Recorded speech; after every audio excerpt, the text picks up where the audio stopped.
It's a relief to see you all made it back in one piece. Huh? Feels like there's quite a few people missing. Where's Flint's and the others? And what about Nefer? I returned ahead of them. Flint is helping Aino and Anefa to set up the decoys and buy us some time. As for Miss Nefer... Boss is still wrapping things up on her end. She sent us back to fill you all in on the top secret intel we've been gathering. I see. Then let's get right into it. But first, who do we have here? You brought someone else in to help? Greetings. I was invited here to help as a longtime Tea Party companion of Columbina's. You may call me Arlecchino. Surely it can't be. Those eyes. Oh, where have I seen them before? Wait, of course. In those memories we just saw.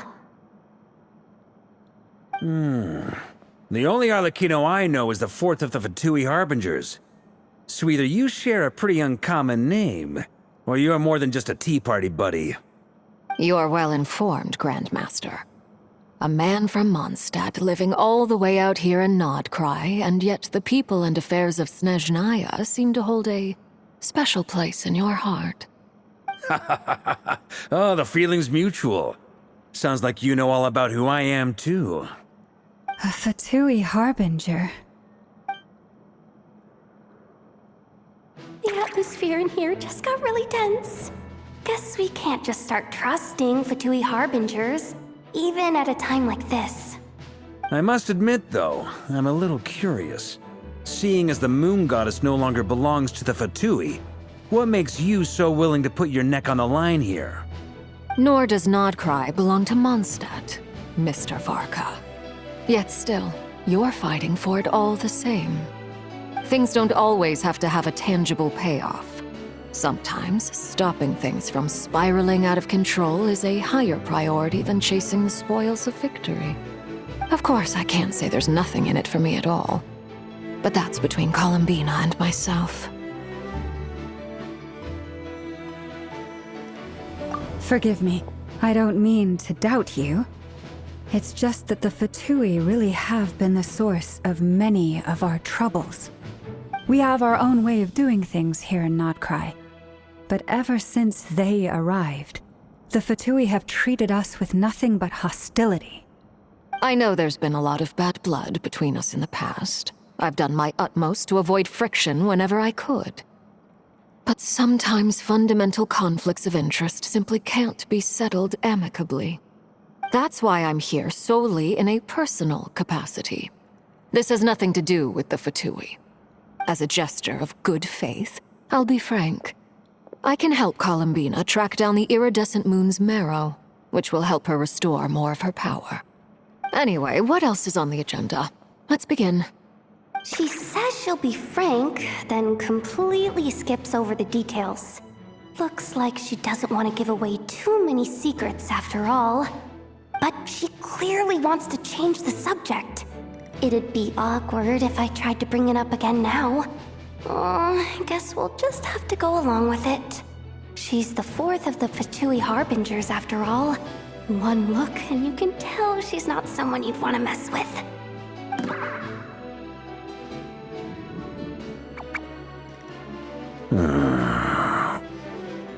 Well, since Miss Arlecchino sounds confident in her ability to handle that, we'll proceed to the next topic. Yehoda, time to share that top-secret intel. All right, listen up, everyone. First, we now know that Rerir was originally a Conrian secret agent whose primary mission was to hunt down and assassinate the so-called Dregs of the Crimson Moon. The Dregs of the Crimson Moon? In the memories, there was a lot of talk about the Crimson Moon and Eclipse, and a whole bunch of other stuff from the time of Conria.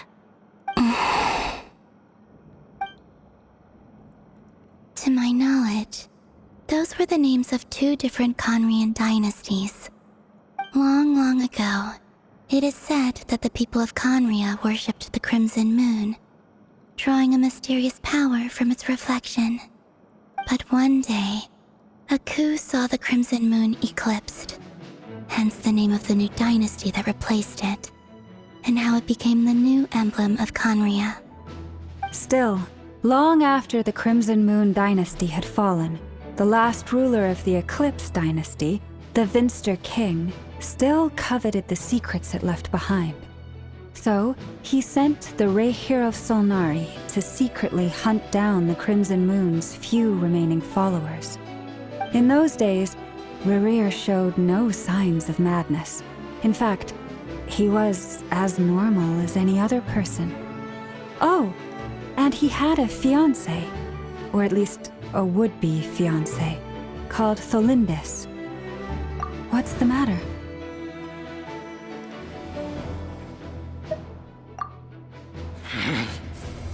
Verfnir, Freindaughter, Flinders,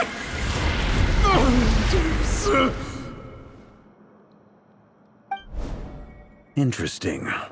Anything else? What about this would-be fiancé of his? Do we know anything about her? Well, she was a researcher at the Universitas Magistrorum, but it felt like she was hiding some kind of secret. Oh, and one more thing. For some reason, Rehir's fragment also contained some of Tholindis' memories, though only a very small portion. Well, no shortage of potential leads, I'll give you that. In any case, it sounds like we can conclude that while Tholindis was still around, Rehir appeared to be lucid and quite normal. Tholindis, it seems, must have been the one thing in this world that he couldn't let go of. Tell me though, were these pure-blood Conarians we're talking about here? Why do you need to know that? Hold on. If she was a pure-blood Conrian... Oh yeah! Just like how it was with the captain! If we could somehow find her, do you think there's any chance Rehir might regain some of his sanity? It's possible, but it would take a miracle. We can't pin all our hopes on that. That merchant who Nefer knows, Dori Sangama Bay. Maybe we could hire her to look into it. All right then. Let's keep working in our separate teams. Traveler, Paimon, Kutar, and Miss Arlecchino will go look for the iridescent moon's marrow. As for the others... On the way over here, I noticed that the Wild Hunt monsters had grown even more frenzied in their search for Kutar. At this rate, the people living here will be in grave danger too. So I'm thinking of gathering together some of our followers to go wipe them out. I'll head back to the curatorium and meet up with the boss. Feels good knowing we've all got something to be getting on with. Given that the Wild Hunt has been a lot more active lately, the Lightkeepers have likely begun their own operations too. If that is the case, someone will need to pass the news on to Flint's. I'll hold the fort for now, then discuss our next move with Flint's, Aino, and Anefa when they get back. All right then. Well, the clock's ticking. If that's everything, we'll be on our way. We'd better get moving too. We'll try to buy you as much time as we can. Relax, just do your thing. Now, I decided to call in some backup since things are getting so hairy. Our reinforcements should be here any minute now. Stay safe, everyone. Dismissed.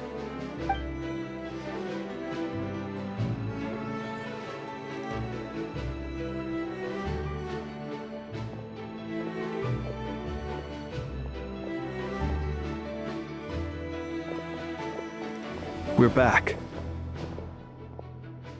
Did we get here a little early? Or a little late? A tad late. The others have already set off. To summarize, our resident moon goddess has found us a new ally, and Boss Nefer has uncovered some promising info. Everything going smoothly on your end? Not great. I don't know how long we can stall them for. The decoys are getting taken out way faster than we imagined. I'm gonna make some more later, but I need a timeout first. I'm so tired right now. Oh, right! Inefa, could you fill in Uncle Varka on what we just discussed with Flint's? Sure. Uncle Varka, you previously told us about how when you went to investigate a source of the Wild Hunt in Amsvartnir, you discovered that it was just a diversion. But according to Flintz's intel, several outbreaks of the Wild Hunt had already occurred in Nodkrai in the period leading up to that. That was before Rerir had regained his body, when he was far from regaining his full strength. In other words, in theory at least, he still lacked the means to act in two places at once. Flintz, with everything that's been happening, the Lightkeepers across Nodkrai are rallying to fight back against the Wild Hunt. They're gonna need your help. I know, I'm sure you're capable of coming up with something far more effective than decoys. But for now, you should stay here and get some rest. And Effa and I will head back over to Amsvartnir to see if there's anything I missed. I told you Uncle Varka would say that, didn't I? A deal's a deal. Not a word about my snack intake for the next week. Database updated. Reliability of Aino's predictions increased. What does that mean?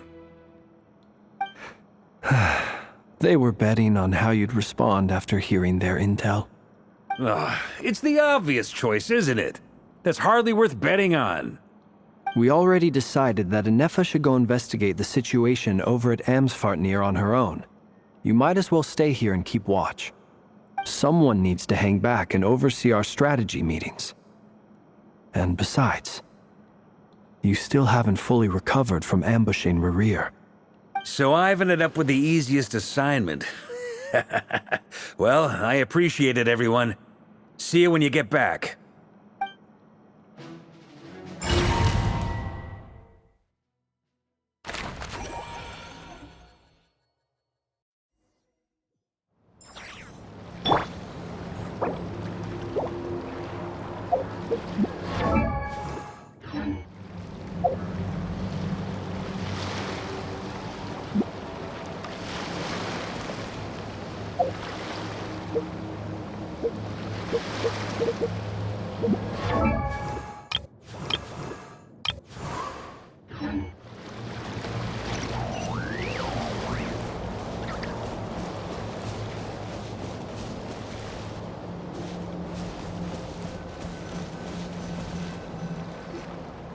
Here, this will serve as a good spot to cross over.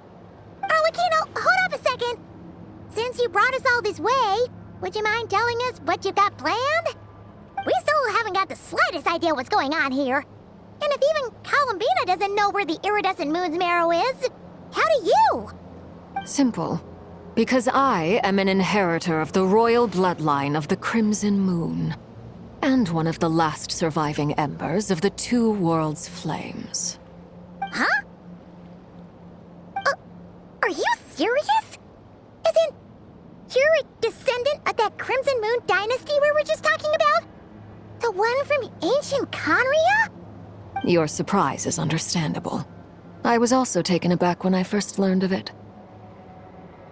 But the more I thought about it, the more I realized the signs had been there all along. When I was young, I discovered I could wield a very special kind of fire. It coursed like blood through my veins and smoldered away inside my nerves. What's more, whenever I experienced strong bursts of emotion or drew too deeply on this power, it was like some kind of presence within the fire would begin to gnaw away at me, consuming me from the inside out. Exactly. That is why my hands are like this, too. At first, I saw it only as a curse, but once I became a harbinger, the jester apprised me of the truth. Together with my own investigations, over the past few years, there are several things that I have gradually come to understand. For instance, take the so-called Crimson Moon. In truth, it is nothing more than the shattered remnants of the iridescent moon, fused with the abyss to prolong its lifespan. Since this blood flame was bestowed upon me by the Crimson Moon, it is a fusion of the iridescent moon's former power and the corruption of the abyss. You all understand the nature of the abyss well enough. I draw upon its power, and in return, it hungers for my soul. This strange blackness is the mark of corruption it has left behind. If I recall correctly, you once told me that if the corruption ever made it to your heart, you'd become a completely different person. Yes. And that's the reason I'm always careful not to push my power too far. It's essentially a never-ending tug of war. Whew. Sounds intense. Anyway, the rest of my story can wait. Is there anything else about the Crimson Moon or the Iridescent Moon that you're unclear about? Paimon has a question. So, the crimson moon that the Karians used to worship was actually the iridescent moon, right? Which was one of the three moon sisters. Does that mean that the Karians were to the crimson moon as the frost moon scions are to the frost moon? So much of that history has been lost. We have no way of knowing exactly what they were like. But I would suspect that the Conrians weren't as devout in their moon worship as it might appear. The iridescent moon's remains simply served as their link to the Abyss. Later on, perhaps someone discovered a way to make direct contact with the Abyss. Or maybe there was some kind of ideological divide. Either way, a dissenting faction staged a coup and drove out the royal heirs of the Crimson Moon dynasty. Still, even with the dark sun looming high overhead, the Crimson Moon's glow never truly faded. If you want living proof, it's standing right before you. The first time we met, I sensed something familiar in your presence. When I looked at you, I felt I could see that mysterious red moon in the corner of my eye. In your flames, I saw its broken image, surrounded by a strange black aura. Well, I appreciate that you kept it to yourself. Much about the Crimson Moon is still a mystery, and I'd prefer not to end up as the object of an insane research project. Anyway, time is against us here, so if there's any other questions, they'll have to wait. I just want to make sure I've got one thing straight. In her letter, Sandrone mentioned that since you are unable to contain the iridescent moon's marrow yourself, you intend to leave it in my custody. Correct?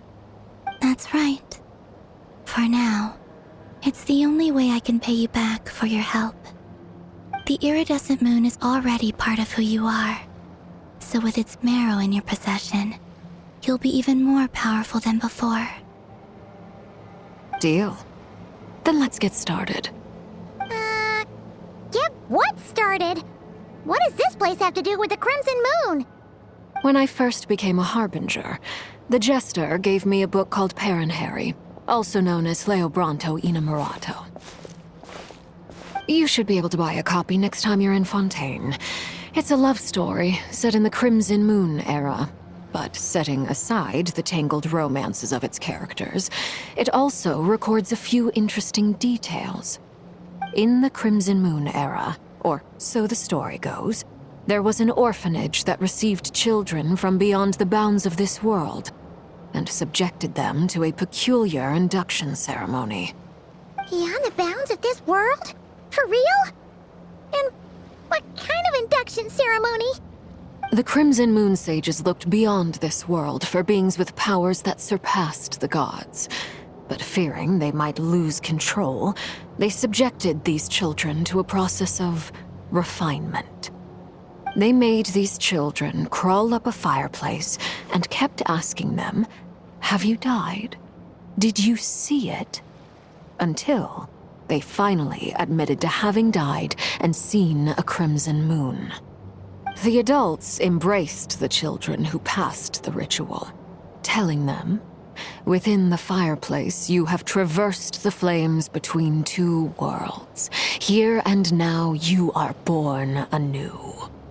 The book leaves much unsaid, but I suspect that this was their way of branding the children they had enrolled, leaving an indelible mark upon them so that they would forever live in the Crimson Moon's light. That explains why I can't sense the Crimson Moon's marrow in this world. It makes sense that it would be sealed in a special space that can only be accessed temporarily through some kind of ritual. But there's no fireplace here. Do you see a chimney anywhere? Oh, Are we supposed to build it ourselves? Okay, fine. Paimon will go find some bricks. That won't be necessary. The fireplace is purely symbolic. The key to the ritual is crossing the flames between two worlds. In other words, the flames that burn within me. Those burned away by such flames leave behind a kind of ghostly afterimage in the world. In the days of Conria, people believed they could be used to bridge the gap between the two worlds of life and death. In short, I can open a passage to that space for you. That's the easy part. The catch is I'll need to stay on this side to keep the passage open, so I won't be able to come with you. Once you're inside, you'll have to find your own way. Very well. Then I'll open it up. Traveler, spare me a little more moonlight if you would. I may need it.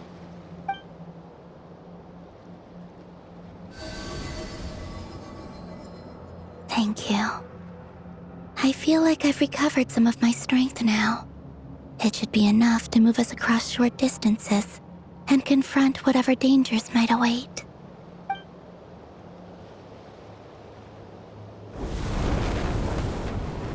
Mistress of the seven hues of ages past, great mother of the present, crimson-clad sovereign of the two realms, by fire severed, by fire renewed, I offer myself now and beseech your descent.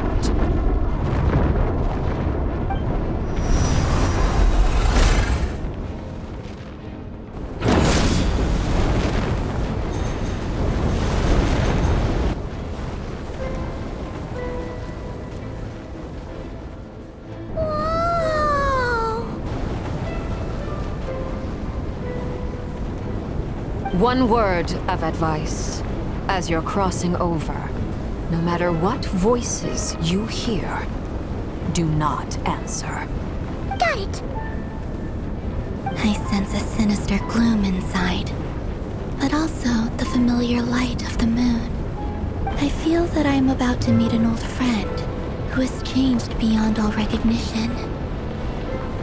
All right, let's go.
Fragments of your broken body, seized by the abyss and hung up aloft like mummified remains.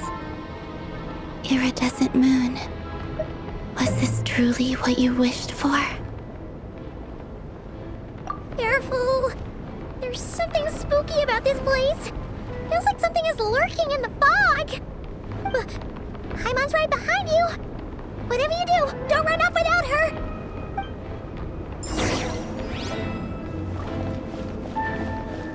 By the way, Columbina, didn't you tell us that the iridescent moon had shattered into pieces? The moon up there looks pretty whole to Paimon.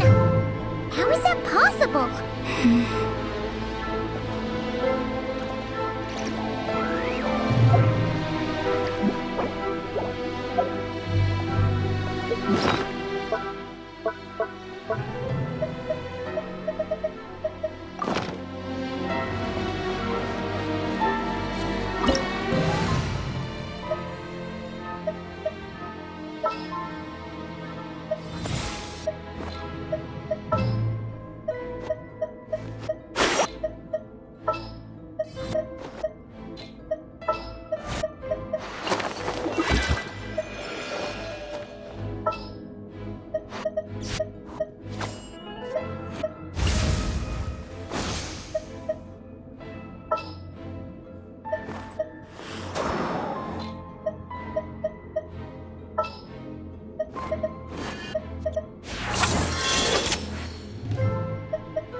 Laid bare.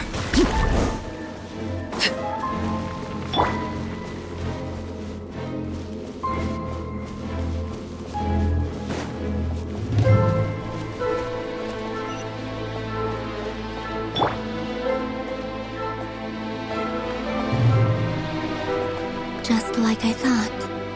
It was only a facade.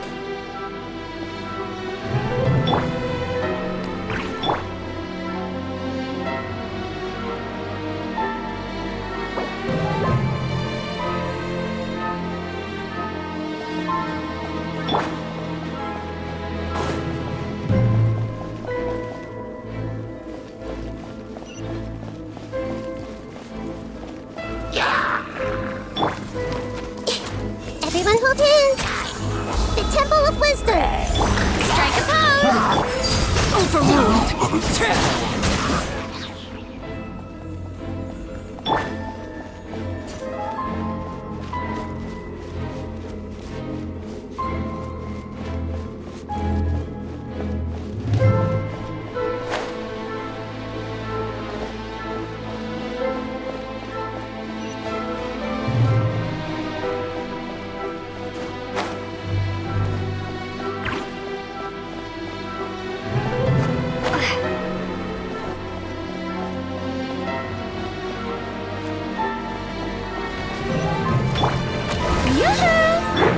Laid bare.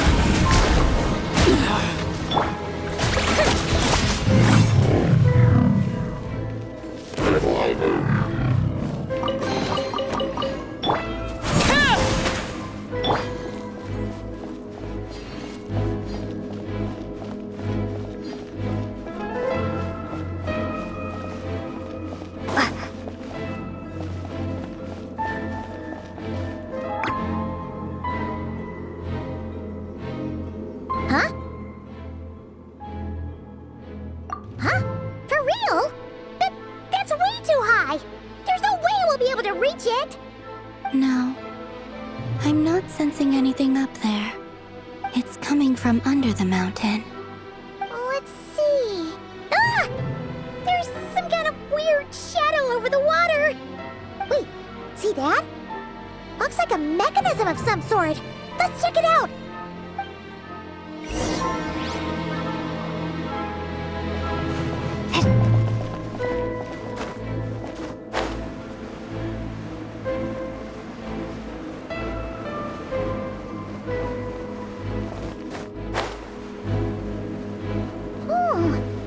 Looks like a device from the time of Karia. Maybe people once came here to study the Crimson Moon's domain, and they left this behind. Oh, if we can activate it, we might find some clues.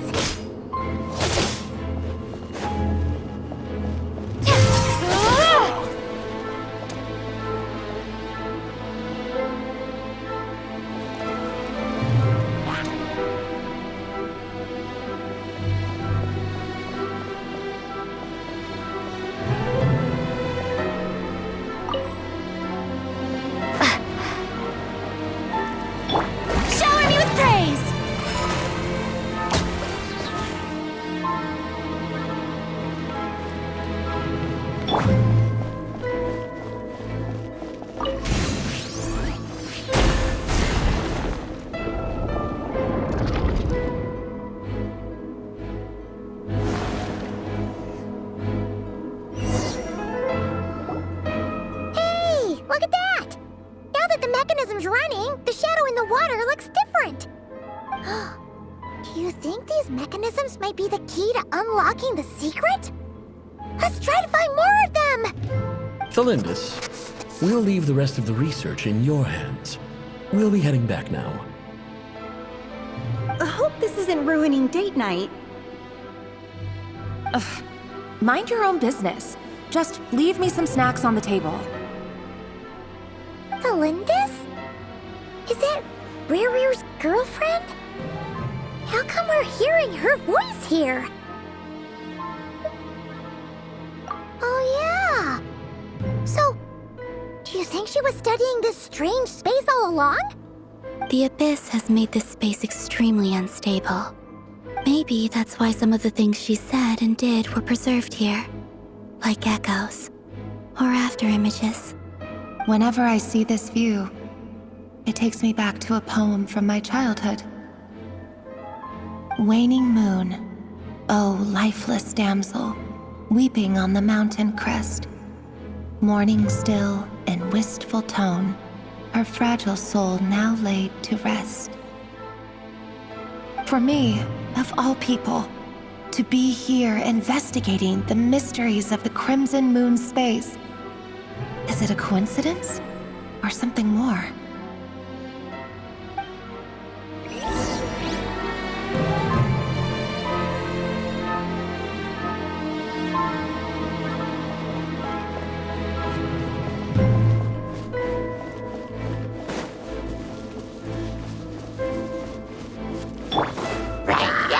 Witness my rise.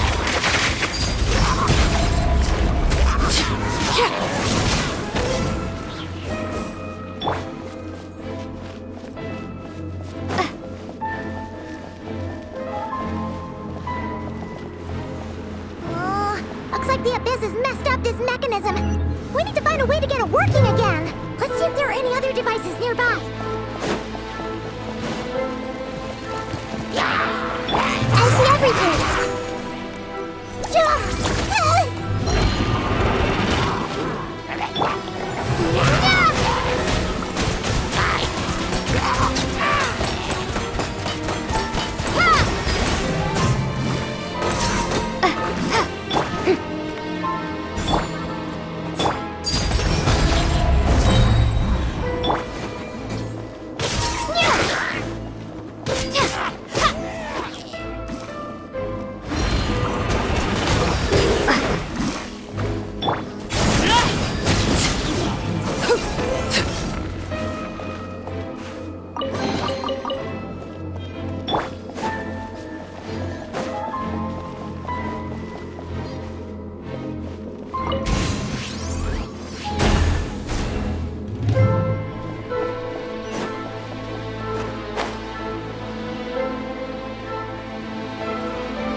see. So the moon marrow, or rather the power of the 3 moons, is the key to unlocking. If it really does exist, then maybe this madness can finally be put to an end.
With the Abyss inhibitors in place, I should be able to access the chamber with the moon marrow.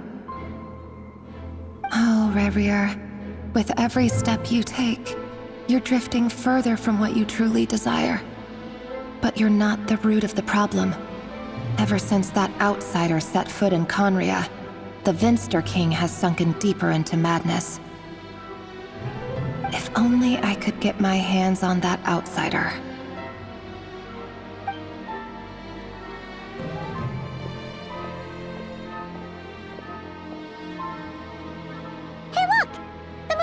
Is back to normal. Elendis' voice mentioned a chamber with the moon marrow. Do you think maybe it's hidden in the moon's reflection? It must be.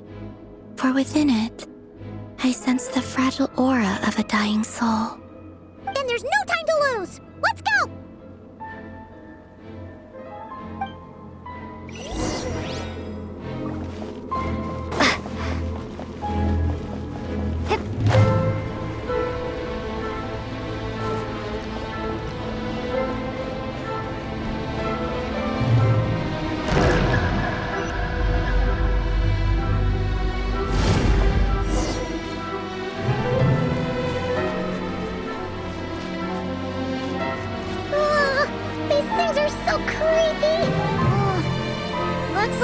Destroy them if we want to get to the iridescent moon's marrow!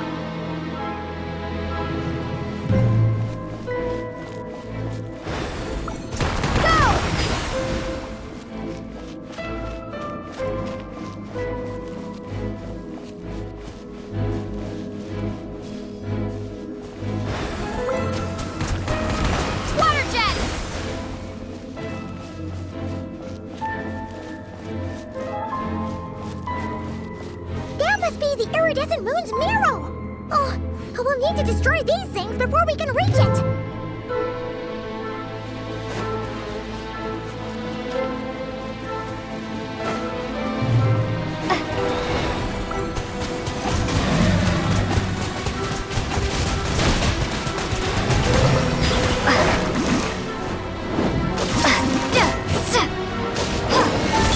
Everyone hold hands! Share my knowledge!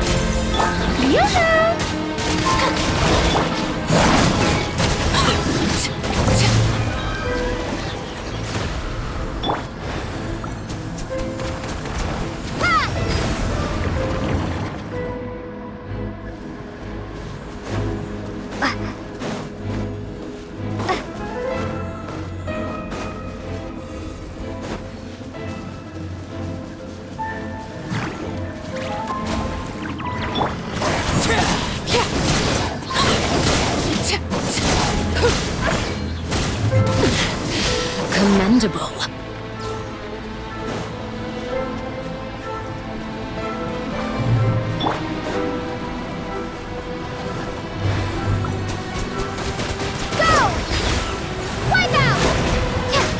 Strike a pose!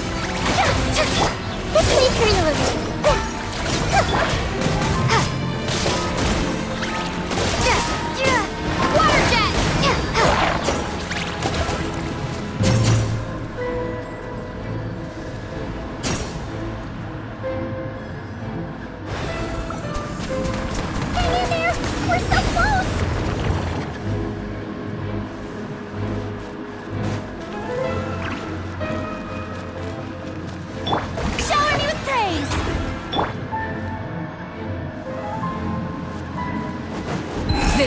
is where you fall.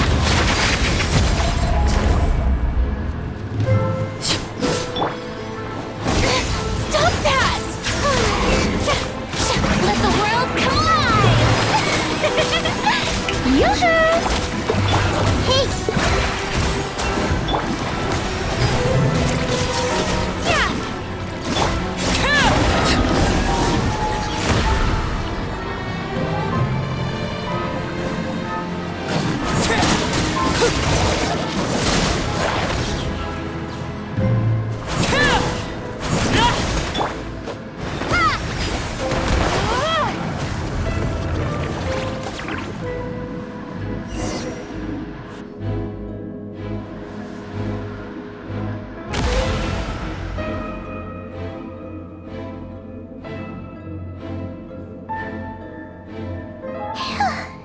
I finally did it! The iridescent moon's marrow, still burning away like an undying flame, yet now contaminated by the abyss. It has taken on a new form entirely. If we can purify the abyssal power within, we should be able to obtain its untainted essence.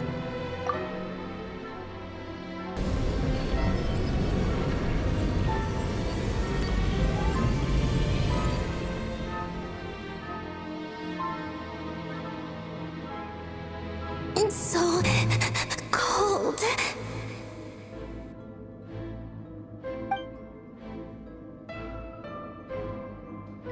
Is it you? Are you here? Huh? Are you talking to us? At long last, I can see you once more. Our fates have crossed, and I am finally free. I'm sorry, I lied to you. Even knowing what was to come, I still couldn't let go of the fear in my heart as death drew near. The moment the moon shattered, my body began to split apart piece by piece. Like I was being cut into pieces by 1,000 blunt blades. My thoughts scattered as the cold crept in. But I could not bear to fade away like that.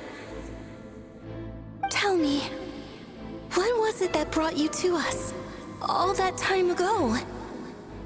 If only I had possessed your courage, then I might have been spared this torment more painful than death. You look so puzzled. That's how I felt too when I first saw you. But trust me when I say that everything happens for a reason. Farewell, Hypo.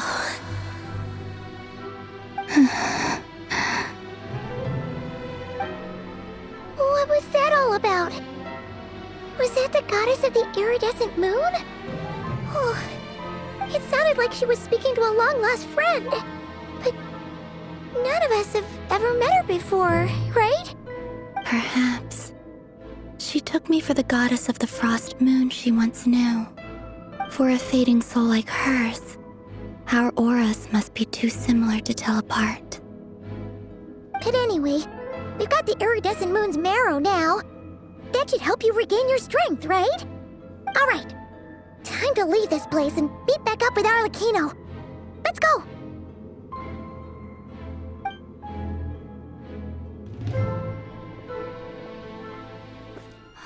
That's odd. This place looks different than when we came in. Waning moon, Huh? oh lifeless damsel. Oh.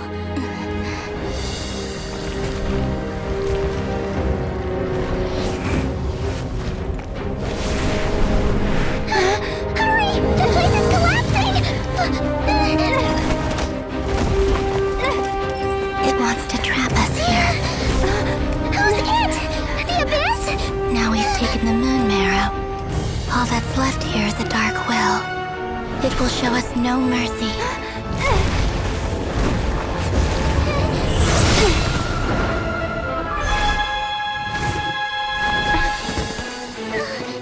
Give it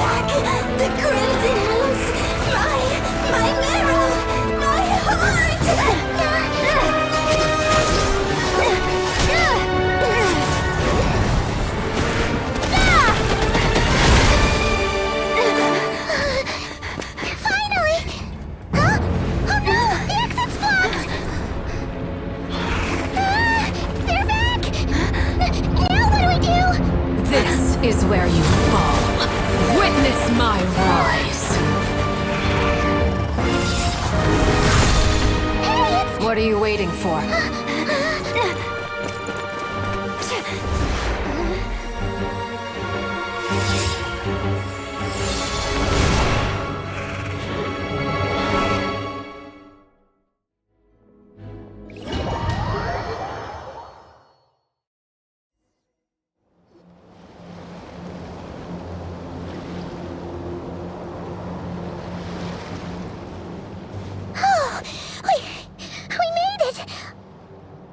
You, Arlecchino? Did you save us? Wait, your hands! They're... Oh, this? Don't worry. It's a small price to pay. The Abyss wanted to trap you inside, and I defied its will by bringing you out. No wonder it's a little angry. No. I have paid the price, albeit a small one, and it cannot be undone. My hands have already fused with the Abyss. Purification would simply destroy whatever's left of them. But surely... Oh... We're so sorry, Arlecchino. Paimon can't believe you'd make a sacrifice like this for us. As much as I'd like to call it a favor, the truth is I was simply holding up my end of the deal. Well, Columbina. Yes, you did your part. And as promised, I will leave the iridescent moon's marrow in your care. From this day forth, may the two worlds' flames burn ever more brightly.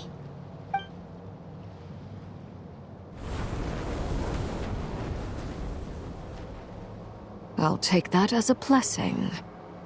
Now, Columbina, give me your hand. Accept this moonlight I offer in return.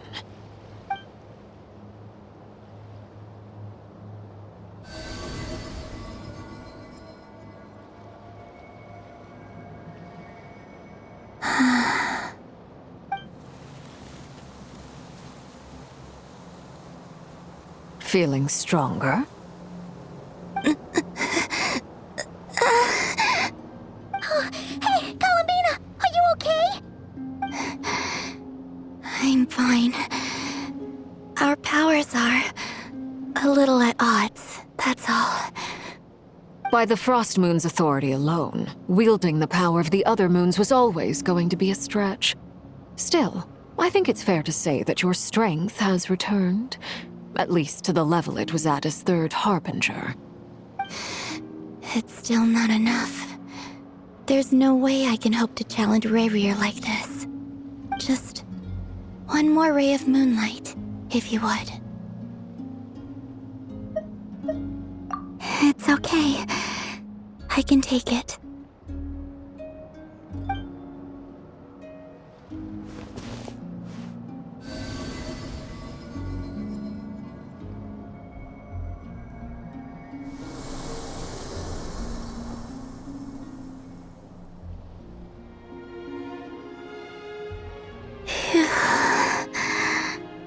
How about now?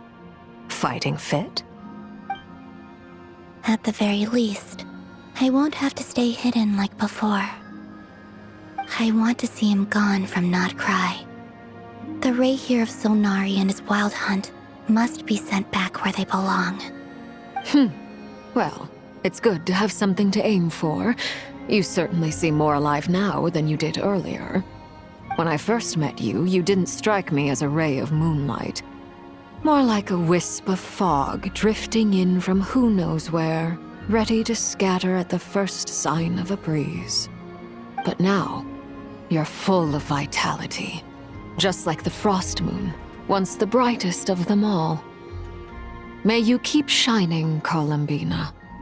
This is who you are. Thank you. Look after yourself too, Arlecchino. I know you have plans of your own, and that's why you're always seeking to grow stronger. But whatever you're after, don't let the Abyss take a hold of you. I do not wish to see you go down the same path as Rayrier. I appreciate the concern, Columbina. Although perhaps it's time you took a new name. A new name? Kutar, the Moon Maiden, Columbina. They're nothing more than code names. They describe who she is and the roles she's played, but they're not her real name. We often use code names in the House of the Hearth, too. But it's knowing your real name that keeps you grounded. Up till now, you've been living a wandering life, so you've probably never really cared. All I'll say is this. Once you've defeated Rerir, give it some thought. All right, that's it from me. I'll get you back safely first, then go meet up with Sandrone. You're the best! I appreciate the gesture. It speaks to your good character. Anyway, let's get going. There are more urgent things to do right now than trade compliments.